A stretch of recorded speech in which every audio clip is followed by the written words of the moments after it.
दोस्तों, क्या छठ पूजा बौद्धों का पर्व है? तो आइए जानते हैं छठ पूजा की असली सच्चाई क्या है। पहली तस्वीर छठ घाट की मनौती स्तूप की है और दूसरी तस्वीर बौद्ध धर्म के मनौती स्तूप की है। दोस्तों, गौतम बुद्ध जब ज्ञान प्राप्त करने के बाद कार्तिक अमावस्या के दिन कपिलवस्तु में प्रवेश किया था, तब कपिलवस्तु के शाक्यों ने उनका दीप जलाकर बड़े हर्षोल्लास के साथ स्वागत किया था और दीपों से कपिलवस्तु को प्रज्वलित किया था, क्योंकि प्रज्वलित दीप बुद्ध के बुद्धत्व का प्रतीक है।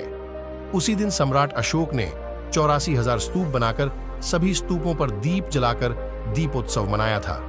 इस तरह दीपोत्सव और स्तूप पूजा एक दूसरे से जुड़े हुए हैं। वर्तमान में बौद्ध दीपोत्सव को दीपावली और स्तूप पूजा को छठ पूजा के रूप में लोग मनाते हैं। स्तूप को चैत्य भी कहा जाता है। स्तूप को जब किसी महान व्यक्ति के शारीरिक रूप में पूजा जाता है, तब वह स्तूप चैत्य कहलाता है। बुद्ध ने कपिलवस्तु में अपनी माता महामाया को याद करके उनके चैत्य को पूजा था। सम्राट अशोक ने भी दीपोत्सव के पहले दिन बुद्ध माता महामाया की पूजा कर अपने स्तूप उत्सव को आरंभ कर दिया था। तब से बुद्ध माता महामाया को मातृ देवता के रूप दीपावली के पहले दिन पूजा जाता है। महामाया के बाद बुद्ध का पालन पोषण प्रजापति गौतमी ने किया था। इसी तरह किसा गौतमी, राजा प्रसेनजित की पत्नी, खेमा पट्टाचारा, विशाखा, राहुल माता, यशोधरा, ये सभी महिलाएं बुद्ध माता महामाया की तरह महामाता समझी जाने लगी थीं और महामाया के साथ बौद्ध लोग उनकी सप्त मातृका के रूप में पूजा करने लगे थे। श्रामनेर ने बनने वाले युवा बुद्ध के बेटे राहुल को अपना आदर्श मानकर राहुल माता यशोधरा को अपनी मातृ देवता मानते थे। बौद्ध धर्म में महिलाओं ने माह प्रजापति गौतमी के नेतृत्व में भिखुनी संघ बनवाया था और इस भिखुनी संघ के माध्यम से महिलाओं ने इन 7 माताओं की पूजा शुरू कर दी थी। इसलिए दीपोत्सव के पहले दिन बुद्ध माता महामाया की पूजा करने के बाद अगले 6 दिन 6 माताओं की पूजा होने लगी और आखिरी दिन सभी माताओं को षष्ठी माता या छठी मैया के रूप में महिलाएं पूजा करने लगी। छठ पूजा यह केवल महिलाओं का उत्सव है और उसमें बौद्ध सप्त माताओं की पूजा छठी मैया के रूप में की जाती है। बुद्ध ने अज्ञान के अंधकार को नष्ट करने के लिए ज्ञान का प्रकाश अपनी ज्ञान प्राप्ति के द्वारा फैलाया था। इसलिए बुद्ध को बौद्ध साहित्य में सूर्य समझा जाता है। महावस्तु बौद्ध ग्रंथ में यह कहा गया है कि ही शाक्य मुनि बुद्ध, तुमने सूरज की तरह अंधेरे को चीरने वाले और समस्त जीवों को मुक्ति दिलाने वाले ज्ञान का निर्माण कर दिया है। कुषाण काल में तथागत बुद्ध की सूर्य देवता के रूप में पूजा शुरू हुई थी।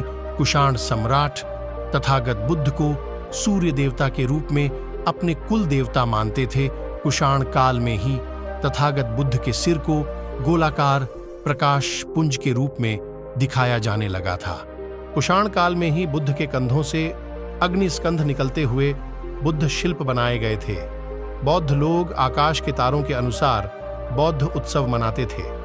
आजकल जिन्हें सप्त आर्षी तारों का समूह समझा जाता है, उन्हें प्राचीन बौद्ध काल में सप्त कार्तिका समझा जाता था। इन 7 तारों का आकार कर्क यानी केकड़े के जैसा है, इसलिए उन्हें सप्त कार्तिका कहा जाता है। इन सप्त कार्तिकायों में कार्तिक महीने में सूर्य जाता है, इसलिए सूर्य पूजा की जाती है। अग्निस्कंद की तरह बुद्ध चमकता हुआ सितारा है, इसलिए उन्हें स्कंद कुमार मार्तंड, स्कंद डोगा या खंडोबा भी कहा जाता है। कार्तिक माह के बीच उनका जन्म होने के कारण बुद्ध को स्कंद कार्तिकेय भी कहा जाता है, क्योंकि सूरज जब सप्त कार्तिकाओं के बीच आया था तब बुद्ध का जन्म हुआ था। सप्त कार्तिकाओं के बीच में चमकते सूरज को ऐरावत भी कहा जाता है, इसीलिए सफेद चमकते ऐरावत हाथी की कल्पना बुद्ध के जन्म से जुड़ी हुई है। अर्थात कार्तिक महीने में नवजात जन्मे बुद्ध और उनकी माता महामाया को याद किया जाता है। बुद्ध के जन्म के बाद 7वें दिन माता महामाया की मृत्यु हुई थी। तब प्रजापति गौतमी ने बालक बुद्ध का लालन पालन किया था।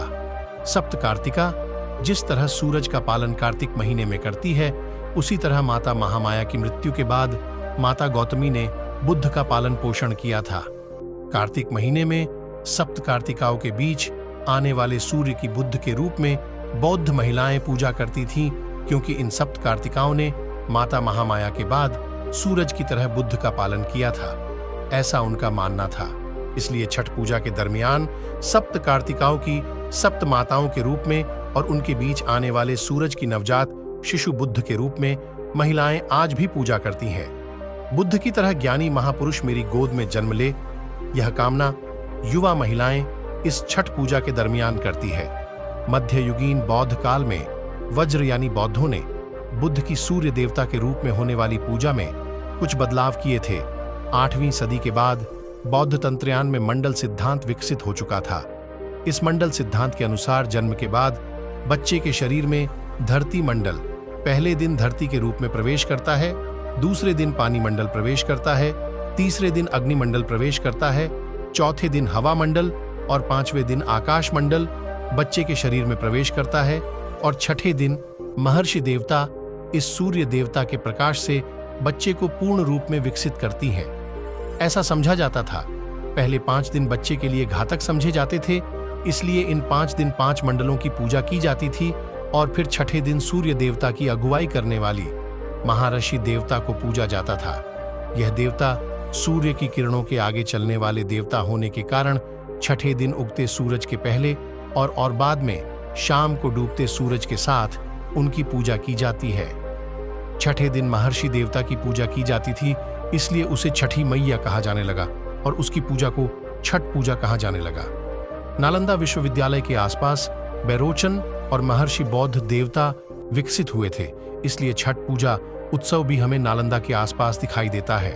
महर्षि और विरोचन बोधिसत्व की पूजा नालंदा से चीन और जापान में भी सन 700 के आसपास पहुंची थी। जापान में मारीच बोधिसत्व को महर्षि देवता के रूप में पूजा जाता है। भारत में भी छठ पूजा उत्सव में छोटे छोटे गोलाकार मिट्टी के स्तूप बनाकर और पीपल पत्तों की तरह मिठाइयां बनाकर छठ पूजा उत्सव मनाया जाता है। इस तरह छठ पूजा पूरी तरह से एक बौद्ध उत्सव है। छठ पूजा उत्सव में बुद्ध की सूर्य देवता के रूप में पूजा की जाती है और माता महामाया, प्रजापति गौतमी और राहुल माता यशोधरा के साथ अन्य महत्वपूर्ण बौद्ध माताओं की सप्त माताओं के रूप में महिलाएं उनके चैत्य बनाकर पूजा करती हैं। इस तरह छठ पूजा पूरी तरह से एक बौद्ध उत्सव है और बहुजन महिलाओं को पाखंडवाद से दूर रहकर इसे बौद्ध तरीके से बुद्ध और महामाया को वंदन करते हुए इसे मनाना चाहिए। आशा करते हैं आपको ये जानकारी पसंद आई होगी। इस जानकारी को सभी लोगों तक पहुंचाने के लिए वीडियो को ज्यादा से ज्यादा शेयर करें और हमारे चैनल को भी सब्सक्राइब करें। धन्यवाद।